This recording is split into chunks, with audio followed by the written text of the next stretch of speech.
قومت من سريرك عنك انت يا اخويا؟ لازم اطمن على نبيل وخليل، ما حدش هيمنعني. ايوه يا اختي، بس انت لسه تعبانه، ده تعب عليك.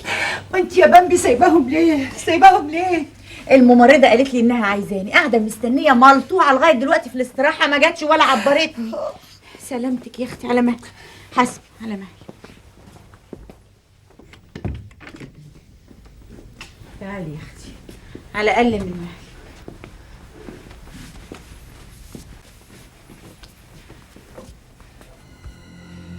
شيء غريب. ايه؟ في ايه؟ لا لا مفيش حاجه. مفيش ازاي؟ العيال وشهم اصفر كده ليه؟ هما ما كانوش كده ها؟ لا طبعا ما كانوش كده.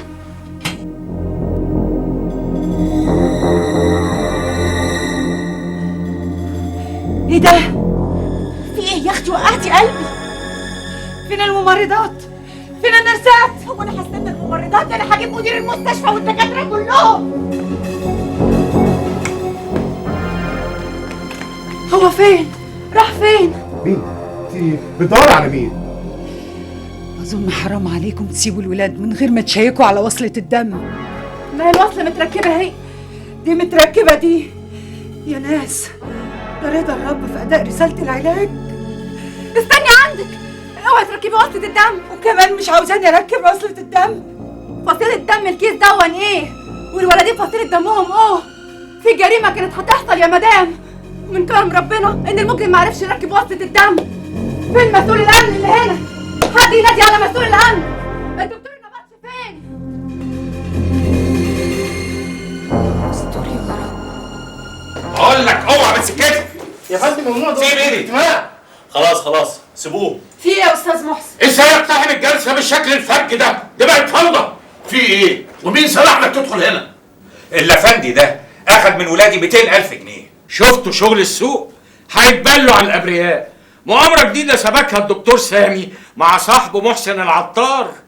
انت مش اخدت 200,000 جنيه من ولادي عشان ما يتحجزش على الوكاله؟ وانا اخدهم ليه وبصفتي ايه؟ وادهم لي امتى وفين؟ ثم انت ولادك كانوا ملتصقين ببعض. وعرفت منين يا استاذ معتز؟ ودي حاجه تستخبى؟ الجرايد والتلفزيون عرضوا الحاله. عايز تقول ايه؟ عاوز اقول انهم لو كانوا جون الشركه كانوا اتشافوا اتعرفوا لانهم مش شخص عادي. انت مش طلبت من ولادي انهم يقابلوك في غرزه جنب الشركه؟ غرزه؟ الغرزه دي تعرفها انت؟ في دليل على كلامك يا استاذ محسن؟ في ايصال؟ قول له سعادتك، في حد يدي 200,000 جنيه من غير ايصال؟ لا في ايصال، بس للاسف لحد دلوقتي لسه ضايع. شفتوا المؤامره واضحه ازاي؟ خلي عندك ضمير وقول الحق لو انت فعلا قد المسؤوليه في النقابه دي. يا ريس، النقابه مش عارفه تحمي اعضائها من اللي بيتهجموا عليهم ويشتموهم. ده لازم يتسلم للشرطه للنيابه. نيابه؟ انا اللي هوديك النيابه. انت مش حاكم عليا. ما تشوف صاحبك يا سامي. كفايه معادل يا جماعه، كفايه. خلصت عليا يا محسن؟ ارتحت خلاص، ارتحت.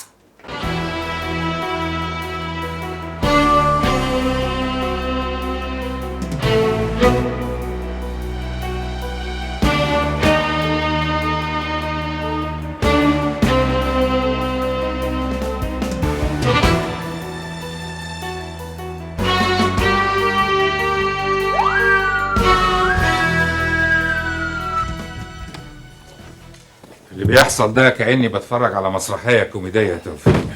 قول لي، ممكن استعمل تليفونك؟ اتفضل يا عمي، ده مكتبك، اتفضل. عاوز اطمن على الولاد في المستشفى. صحيح ازيهم دلوقتي؟ الحمد لله.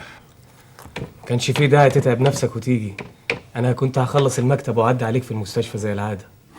الله يخليك يا توفيق. نمرة المستشفى مشغولة. المهم، الحل ايه بقى في موضوع معتز؟ حضرتك بتقول انه تسبب في فصل انكل سامي من النقابة؟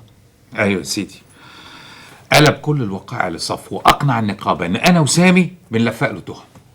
ومفيش امل ان احنا نلاقي الايصال اللي خدوه على معتز؟ في الحقيقة ما افتكرش ان احنا هنعرف نلاقيه. كده الموقف اتعقد، لان مفيش شهود خالص. الجبان ضحك على الولاد واداهم ميعاد في غرزة على طريق اليوب جنب الشركة ولها في ال200,000. الامل الوحيد ان ضميره يتحرك. ضميره؟ انت تفتكر انسان بالشكل ده ممكن يكون عنده ضمير اصلا؟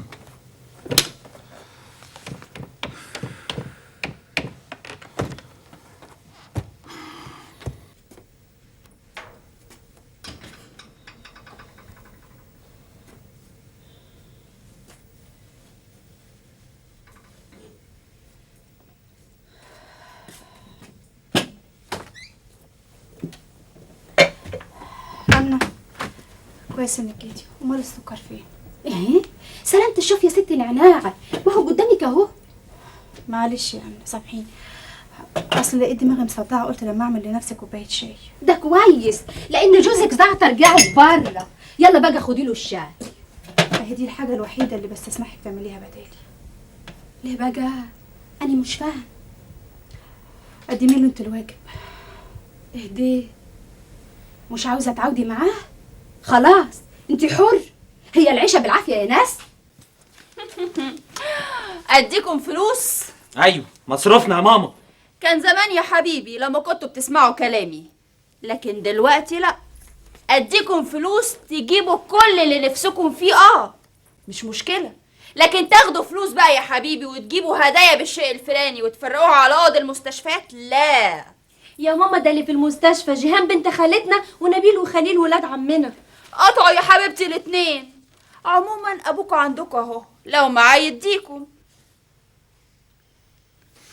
ايه التحكم ده يا ست ماما؟ ما انت اللي ماسكه الميزانيه كلها، مصروفنا ومصروف بابا كمان، ما تقول حاجه يا بابا. انت بتقول ايه يا ولد؟ نادر، خدوا الفلوس يا ولاد. يعيش بابا يعيش بابا. جبت الفلوس دي منين يا مقبل؟ مش شغلك. بقى كده. يعيش بابا يعيش بابا. انا جاي اردك اهو واعمل باصلي. أنهو أصل؟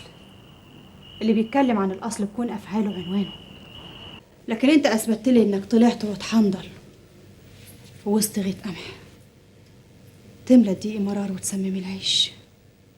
ايه الاجزخانه اللي انت بتقوليها دي؟ عقال السعاده نعناع. كمان بتقلد الناس المحترمة في كلامها، لكن يا حسرة الكلام طالع منك ممسوخ. يعني مش عايزه تعقالي.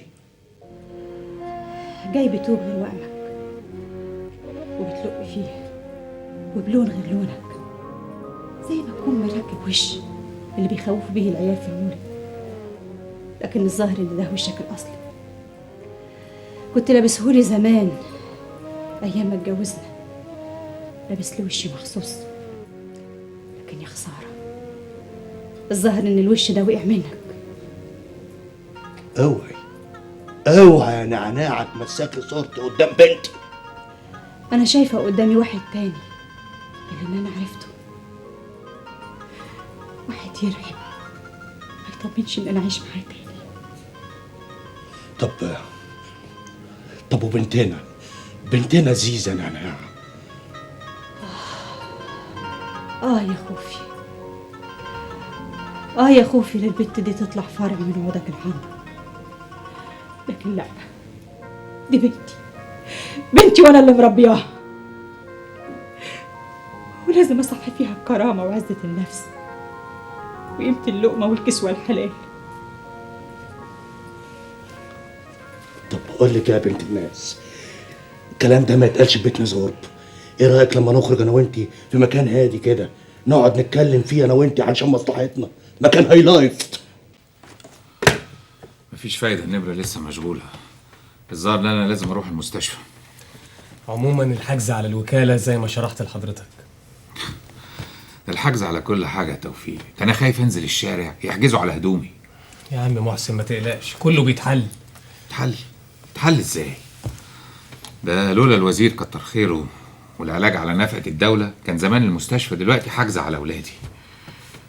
المهم قول لي، الحجز على الوكالة هتعمل فيه ايه؟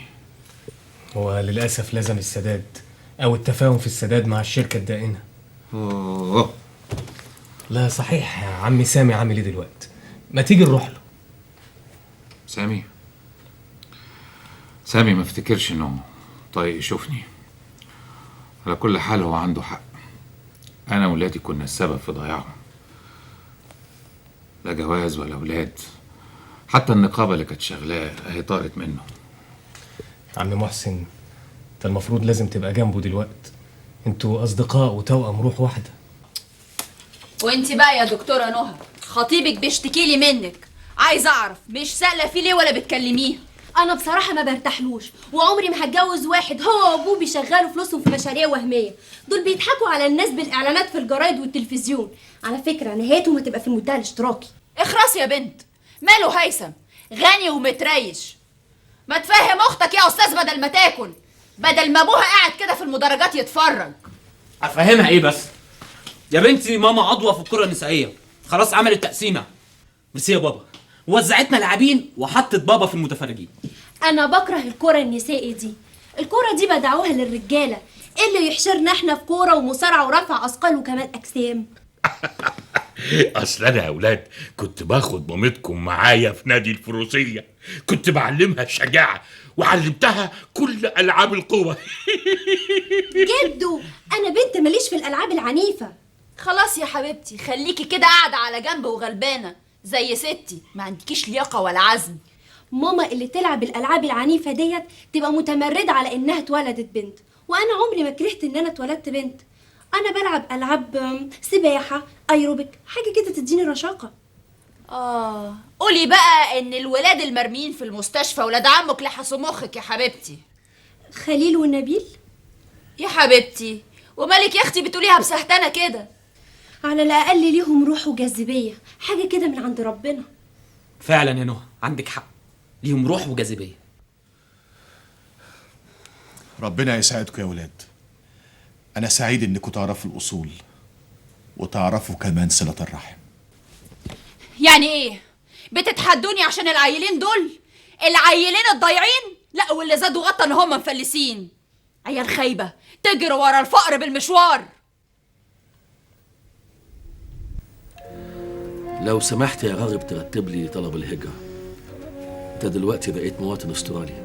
وبعدين معاك بقى يا عم سامي، انا مصري يا عم سامي، مصري، وحتى كلنا هناك بنفتخر ان احنا مصريين. الله، ما تقولي لي يا فلورا.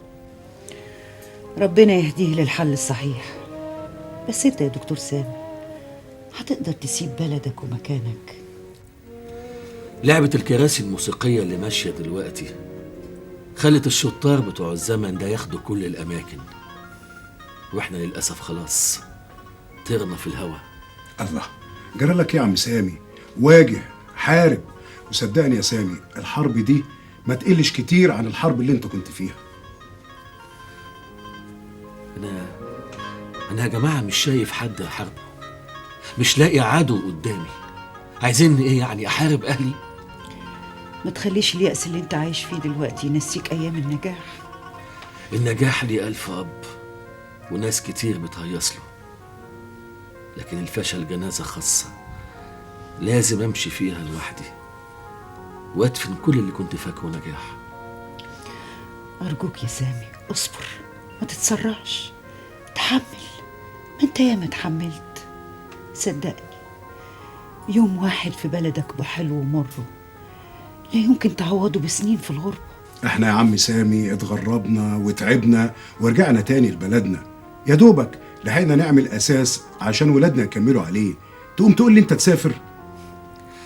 عايزيني بس اقعد اعمل ايه؟ الشيء الوحيد اللي كنت بحس بيه بذاتي اني بقدم حاجة لبلدي، النقابة اتحرمت منها. وبعدين دلوقتي انا لا عندي لا عيلة ولا اولاد، اقعد اعمل ايه بس؟ انا لازم اسافر. انا خلاص عرضت الصيدلية والشقة للبيع، ولو ما ساعدتنيش يا راغب انا هعرف اتصرف. طب قول لي، الحجز على الفيلا عملت فيه ايه؟ ولا ولادي هيطلعوا من المستشفى ما لقوش مكان يعيشوا فيه؟ هيتحل ان شاء الله، احنا استشكلنا في التنفيذ وهيتوقف الحجز. اطمن يا عمي، القضية دي معظمها في صالحنا. طب وعقد السيرك عملت فيه ايه هو كمان؟ انا درسته دراسة وافية، وموقف نبيل وخليل سليم 100%. هما مضوا العقد وهما ملزوقين في بعض، وانفصالهم ظروف قدرية ما كانتش في الحسبان، وبالتالي مطالبة مدير السيرك بالشرط الجزائي غير ذات موضوع. اخيرا مستشفى ردت. ارجوك يا سامي فكر، ما تتسرعش. اتفضلي. شكرا. الو. ايوه يا حاج. لا الحمد لله الولاد بخير، ربنا نجاهم من كارثه. بتقولي ايه؟ عبده بن زرجينة حاول يقتل ولادي؟ يا ساتر يا رب. طب ليه؟ طيب لا انا جاي حالا. استنى يا عمي انا جاي معاك. انا بعت الشقه القديمه نعناع، جبت شقه كده مهندسين، شقه كسرة خالص، حاجه عظمه. وجبت بقى العفش من دمياط، عفش دمياط الجميل ده اللي هو مدهب ده، الزي بتاعه مدهب ده. الفوتين الواحد شايلين له 4 رجاله بينازعوا بيه من على السلم، وبدل الطباخ جبت 2. انت فاكر انك بالطريقه دي بتجري ريق يا زعتر؟ انت بعت الشقه بس عشان اهل الحته والحاره شطوك وبعزقوا كرامتك. عيني عليك يا زيزي في وسط كسره النفس دي. انا فهمت بقى دلوقتي، انت عايزه تروحي تقعدي في الفيلا عند ست بامبي. انا قاعده في مكان يا زعتر حاسه فيه بالراحه، وعلى راي المثل على قد لحافك مد رجليك. ده المثل ده قديم قوي، ايه اللي فكرك بيها نعناع؟ جاب الموجه دلوقتي، المثل اتبدل، بقول لك على قد فلوسك وسلاحك مد ايديك. بالحرام مش كده؟ على فكره يا زعتر، مالك ده تشتري بيه السرير الفخم، لكن عمرك ما تشتري بيه النوم. تشتري بيه اغلاها لقمه، لكن عمرك ما تشتري النفس اللي تاكلها. على فكره انا جيت معاك هنا بس عشان خفت لسي محسن يجي الفيلا فجاه ويشوفنا، ساعتها منظرنا لا هيبقى يسر لا عدو ولا حبيب.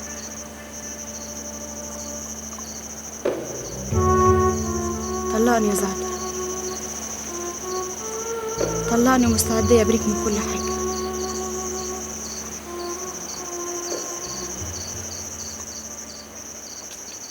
انت طالق يا نعناع، طالق. روحي اقعدي بقى في فيلة ست بامبي، تمحكي في التراب بتاع سي مقبل خيال المآتة. واوعي يا نعناع، اوعي تفتكري ان زعتر ده عبيط بريالة. لا، انا فاهم كل حاجة، انا ابن سوق وفاهم وداير ولافف.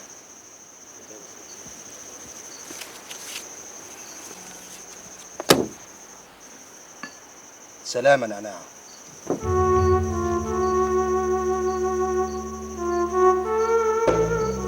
ياه، بقى أنا كده في نظرك يا زعتر؟ الله يسامحك،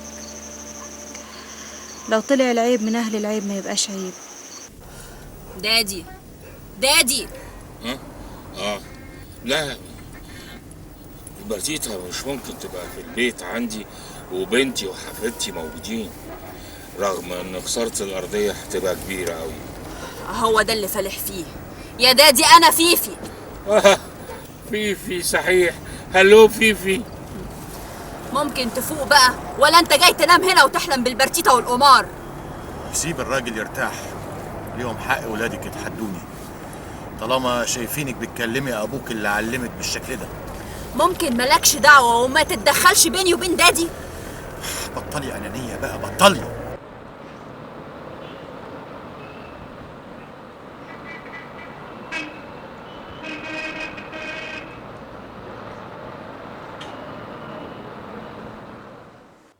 اشرب يا حبيبتي. ايه يا جيجي؟ مش قادرة، كفاية قوي كده يا ماما. انت شربتي حاجة؟ بقك كمان. لا مش قادرة. وحياة ماما. حرام عليك وحياة ماما. يعني بقك كمان بقى أخير. خلاص مش قادرة كده برضو؟ حرام عليكي بقى، مش قادرة أتكلم. ميرسي يا فرح. ربنا يقومها لك بالسلامة يا ست نونة. يا رب. تأمري بأي حاجة تانية قبل ما أنام؟ لا خشي نامي انتي، وترتقي ودانك ليا كويس، وما تقليش في النوم، فاهمة ولا لأ؟ فاهمة، أمري لله انكتب عليا الشقة. بالبرتامي بتقولي ايه؟ ما بقولش، بحسب.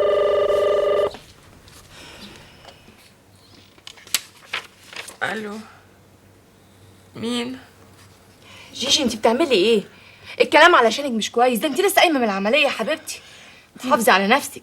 دي نوع ولادها يا ماما، ولاد خالتي بيطمنوا عليا. ولاد خالتك؟ طيب. ايوه يا نوح. لا انا الحمد لله دلوقتي بقيت كويسه.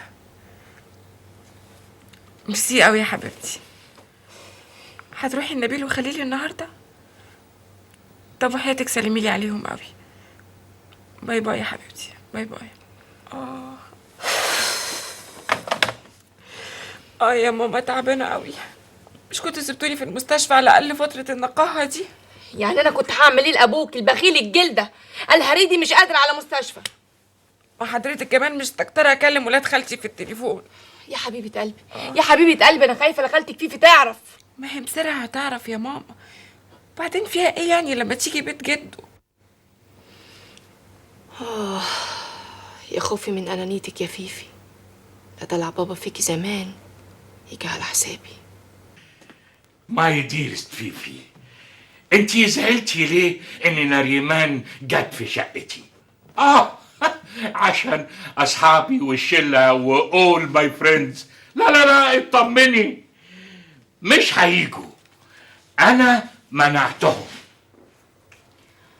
منعتهم ولا خايف من المراقبة اللي على الشقة بعد قضية البنت جيهان؟ اعترف. مش عيب فيفي بنتي حبيبتي تكلمني بالشكل ده؟ ما تزعلش يا باشا، ما تزعلش. كل اللي عملته في حياتها ولادها بيخلصوا منها، وذنب ناس بتخلصوا ناس تانية، وربنا سبحانه وتعالى بيسلط أبدان على أبدان. عجايب، من امتى الحكم والامثال دي؟ حتى الامثال بتاعتك جايبها من الحاره. مش قادر تترقى شويه يا استاذ يا محامي؟ كلميني بأدب وبطلي تطيحي في الكل. ما تبقيش زي الحية اللي لهمك لسان وبتبخ نار في اللي حواليها. وانت بقى هتعمل لنا فيها امنا الغوله؟ كفايه يا فيفي كفايه. انت ابني يا مقبل، معلش فيفي جعجعه شويه لكن طيبه. طيبة؟ ده انت اللي طيب. طب استلقى وعدك بقى. قولي له يا هانم، قولي له انت كنت عايزه تشوفيه ليه؟ ما تقولي. اقول لك انا يا باشا، الهانم كانت عايزه تشوفك عشان تطلب منك انك انت تطرد ناريمان وبنتها من شقتك. What? I can't believe it. No, I don't understand. صحيح يا فيفي، كنت عايزة تطردي أختك من شقتي؟ طبعا يا دادي. My dearest، الحياة تعاون. ولما هي الحياة تعاون وأسرة واحدة، أنا حقي فين؟ I can't understand anything. I don't understand. كلمني عربي. مش عارف يعني إيه حقي؟ تنصرها عليا وتقعدها في شقة تساوي لها 3 مليون جنيه في جاردن سيتي. وطبعا لما يجرى لك حاجة هتقعد فيها ناريمان هانم وتتربع.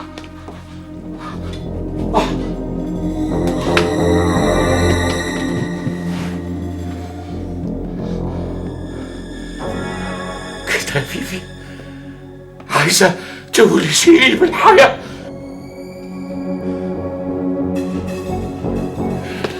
لما بتعمله ده وانا لسه عايش، امال لما اموت هتعملوا ايه؟ هتقطعوا بعض انت واختك؟ مش فاضل إلا إنكم تبيعوا مقابر العيلة وتدفنوني في مقابر الصداقة. كل ده يطلع منك يا فيفي يا حبيبتي يا آخر العنقود. دادي، ما فيناش من زعل، دي حقوق. انت مخلوقه طماعه وفي طمعك بتفقدي كل الاحاسيس. انت ما عندكيش دم. انا خلاص زهقت منك. اذا كنت بتعملي كده فابوكي، ابوك اللي خلفك وعلمك ورباكي وخلاكي بني ادمه. امال هتعملي فيا ايه لو عييت او حتى مت؟ انت عايزه ايه تاني؟ ما انت عندك كل حاجه، ايه اللي عايزاه تاني؟ عايزه حقي. دادي اصحى وقولي هتعمل ايه؟ انا زهقت منك. انت جبانه حشره بتاكلي وخلاص، وما بيهمكيش اذيه لاي حد حواليكي. وانت بقى عامل لي فيها طبوزاده؟ خلاص حلالك دورسي السيد؟ لا يا استاذ، فوق روح خد لك ازازه كازوزه وفوق كده. لا مش هفوق يا هانم، مش هفوق. عارفه ليه؟ لان دي تركيبتي الاصليه. موبل اصحى لنفسك. انا صاحي يا هانم، صاحي قوي، صاحي لكل اللي عملتيه، لكن خلاص فاض بيا وعرفت كل حاجه. عرفت مؤامراتك الدنيئه اللي مع اخويا واولاد اخويا من يوم ما اتولدوا. عرفت ايه؟ عرفت كل حاجه، عرفت كل حاجه يا فيفي. عرفت انك انت بني ادمه خسيسه وعاملاني شرابة خرج، قطع الديكور في شقتك. بهدلتيني وهزقتيني قدام الناس، لكن انا الاوان يا فيفي ان استرد جزء من كرامتي ورجولتي. عارفه ليه يا هانم؟ علشان ارميكي. الشقه والمكتب مكتوبين باسمي، والرصيد اللي في البنك مشترك بينا. خلاص يا حبيبي روح نام بقى في العربيه. لا يا شاطره، لا يا دلوعة ابوك، انا مش نايم على وداني. وزي ما انت استغليت التوكيل، انا كمان لعبتك بنفس اسلوبك الخسيس. يعني ايه؟ اشتريت مكتب جديد، والرصيد اللي في البنك عملت 3/4 وديعه باسم الولاد، والربع اللي فاضل مش هتعرفي تتصرفي فيه يا شاطره. كنت فاكره انك لئيمه، ده انت في النهايه واحده ست، وربنا ما يوريكي ذكاء راجل. ده انا اوديك في 60 داهيه، اقطعك ومزعك بايديا دول. اخلصي.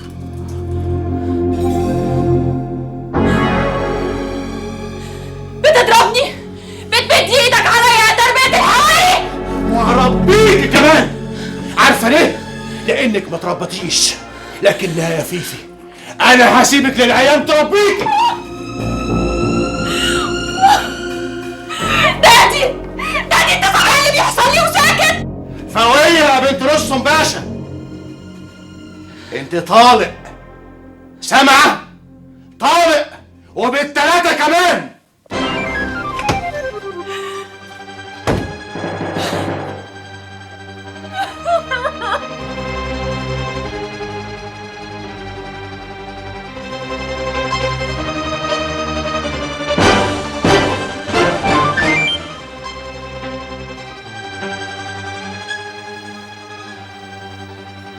ايه سبب العزم اللي جاله فجأة ده؟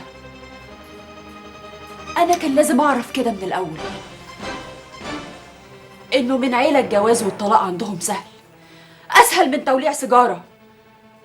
بدليل أخوه محسن اتجوز وطلق، ناس بلدي.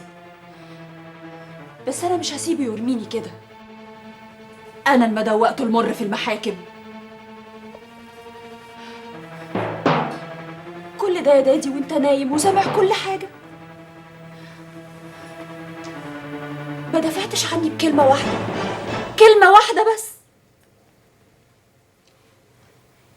دادي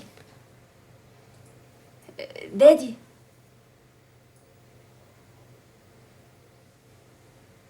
دادي سبتني ليه؟ سبتني ليه وانت ناصر ناريمان عليا مرة في الشقة؟ أهلا أستاذ مقبل. مقبل ست نعناع، اهلا وسهلا، ازيك؟ تسلم وتعيش. ازيك وزي احوالك؟ طمنينا عليكي. الأحوال ما تسرش، ست نعناع اتطلقت النهارده. طلعت يسبح له ما في السماوات والأرض وهو العزيز الحكيم. صدق الله العظيم.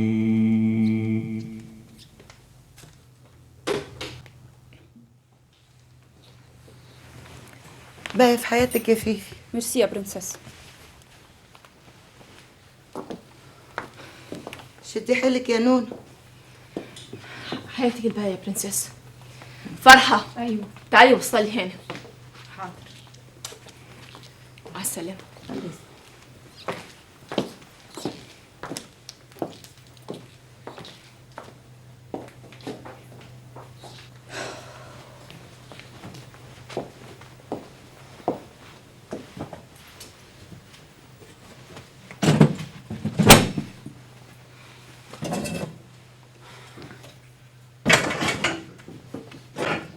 انت بتعمل ايه؟ بنلم يا ست هانم، ما هو باين مفيش حد جاي تاني الليله دي. لسه بدري. طيب ما دام لسه بدري حاسبونا نكسب وقت. في الاخر يا حاج، وبعدين ابقى حاسب الاستاذة فيفي. انت اللي قاعده في البيت، واللي قاعد في البيت هو اللي يحاسب. حاسبيه وبعدين نتفاهم. ما معيش فلوس، ما عملتش حسابي. ايه اللي انت بتقولي ده؟ بلاش فضايح قدام الناس يا فيفي. تعالى، حسابك كام؟ 50 جنيه. حاضر. انت اللي المفروض تدفعي الفلوس ديت، مش انت اللي قاعده في الشقه وعايزه تستولي عليها. هو ده اللي وجعك وحرق دمك، بس انا مش هسكت لك ابدا، ولا هوريكي تصرفاتك يا انانيه. انا اللي توريني؟ ما هي الرجاله تشوطك وتدوري عليا. ما انت كمان اتشطي يا اموره يا حلوه. لا يا حبيبتي، انا اتشط بمزاجي يا اختي. يا سوفاج، بقيتي بلدي قوي يا فيفي. تصوروا مامتنا وطنط ناريمان بيتخانقوا بره على مين هيدفع فلوس الكراسي. معقولة؟ وانتوا بقى يا ترى مع مين فيهم؟ مع مامتي ولا مع مامتكم؟ احنا مع اللي يحقق لنا احلامنا. احنا من الاحرار يا علي. حلوة دي. الو. ايوه يا خليل. سلامتك يا حبيبي. قصدي يا استاذ خليل. قوليها يا نحنوحه، ما احنا عارفين انه حبيبي. ودي برضو حاجه تستخبى يا جيهان؟ واحده اتبرعت لواحد بكليتها تبقى ايه بتكرهه؟ ايوه يا خليل. لا دول ولاد خالتي. ايه اكيد بيقول لك انا هجيلك دلوقتي واضربهم. ما انا عارف خليل ابن عمي حبيبك. لا لا لا مفيش. هنبتدي نتحرك من النهارده ان شاء الله. انا مش عارف اقول لك ايه، بس عموما الباقي في حياتك. طب سيدنا محمد رسول الله. طب مع السلامه. ايه يا برنس الادب اللي نزل عليك مره واحده ده؟ مش عارف انا بلبل. ايه في ايه؟ مالك يا عم مرتبط كده وانت بتكلم جيهان كده ونحنوح كده وحاجات كده؟ وشك ضارب ميكروكروم على الاخر. مش عارف انا بلبل ليه كل ما اكلمها احس ان انا متكهرب والكلام بيروح مني وبنساه. ياه، تحس انك بتتكهرب؟ لا اكلمك تاني وانت مش هتتكهرب. ما انت مش هتغششني كلمتين من بتوعك اللي عاملين زي الشنيور بيخشوا في الدماغ يخرموها. يا عم نركز الاول في اللي احنا فيه. تفتكر ايه يا بلبل هقدر احبها؟ هيسيبونا اتجوزها؟ مش لما ننجح في الامتحان بتاع النهارده؟ امتحان ايه ده؟ الامتحان يا نصيبي اللي لو نجحنا فيه هتقدر تلعب رياضة وتجري وتحب وتتجوز وتحس. طب ما تلاقيني عليه وانا اعديه، ده لو بحور اعديه عشان خاطر جيهان. يا ابو مخ تخين، لحقت تنسى ان النهارده كل واحد فينا هيمشي لوحده؟ طب وهي دي حاجة صعبة؟ لا يا خليل. ايه مالك استربعت ليه كده؟ لان دي امور مش بتاعت فتحة صدر. ايه همشي؟ يا ابني استنى، عشان نقدر نمشي كل واحد لوحدنا لازم سيستر فلورا تكون موجودة والدكتورة سوسن كمان. يا جدع انت انا عايز ابقى واد خطير قدام جيهان. لا يا خليل.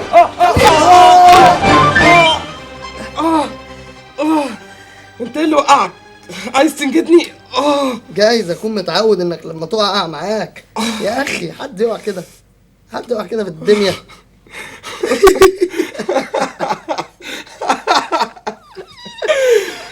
بقول لك ايه، ما تيجي نقوم؟ تفتكر هنقدر نقوم؟ نحاول يلا. هنقع تاني؟ يلا بس يلا. انا بريء يا باشا. ولما انت بريء لبست لبس التمرجيه ليه؟ ابدا، انا كنت عايز استنى جنبيهم بعد مواعيد الزياره الرسميه. وليه ادعيت ان الدكتور رفعت هو اللي عينك تمرجي؟ برضه نفس السبب. الممرضه قالت في اولها انك انت ضحكت عليها وحاولت تبعدها عن اوضه المجني عليهم. ما حصلش يا باشا، انا كنت عايز اقول لهم كلمتين سر، وبعدين نبيل وخليل دول اصحابي، اعز اصحابي يا باشا. طب واكياس الدم المغير لفصيله الدم المجني عليهم؟ معرفش. امين العقده في المعمل قال انك انت استلمتهم منه. كداب يا باشا. ولما هو كداب بصماتك بتعمل ايه على اكياس الدم؟ ايوه على مهلك يا حبيبي. اسمع. بسم الله شاطر. الرحمن الرحيم. ايوه. يلا يا ابطال شدوا حيلكم مال. وضع طبيعي انكم تتسندوا في الاول. تقصدي حضرتك عشان الجبس ولا هنفضل طول عمرنا كده؟ وبعدين في مخك ده يا نبيل ما تسبقش الاحداث يا بابا. معلش يا اختي اعذريه اصله ما بينامش خالص. دي فتره وهتعدي يا مدام ما تقلقيش. زمان وانا مستسلم لقدري كنت بنام بعد 5 دقايق، دلوقتي بصحى بعد 5 دقايق. معلش يا اخويا، ايه السبب بقى في اللي بيقولوا ده يا دكتور؟ دي حالة نفسية هتنتهي بانتهاء العلاج، بس لو كسلتوا عن العلاج الطبيعي هيفضل وضعكم كده. انا بحذركم. لازم التدريب المستمر على قواعد المشي الصحيحه، والاهم من ده كله الاراده والاصرار. يعني هنتعلم المشي كأننا لسه مولودين. برافو عليك يا نبيل، بالظبط كده. ويا بخت اللي يبتدي وهو عنده خبره وتجارب. على فكره يا ولاد انا مسافره البحر الاحمر في مؤتمر علمي ومش هتاخر ان شاء الله، والبركه بقى في سيستر فلورا ودكتور شهاب. على فكرة انا عايز اقول لكم على حاجة، بعد كده هيعيش كل واحد منكم في اوضة لوحده، ودي مرحلة مهمة جدا من مراحل العلاج.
يا استاذ محسن عربيتك ما تجيبش اكتر من كده.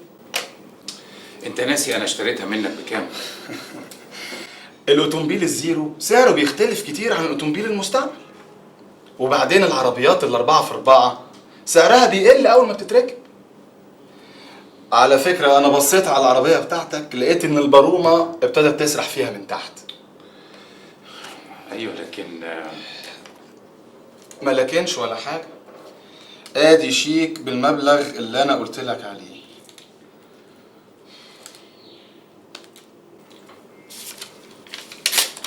نقول مبروك.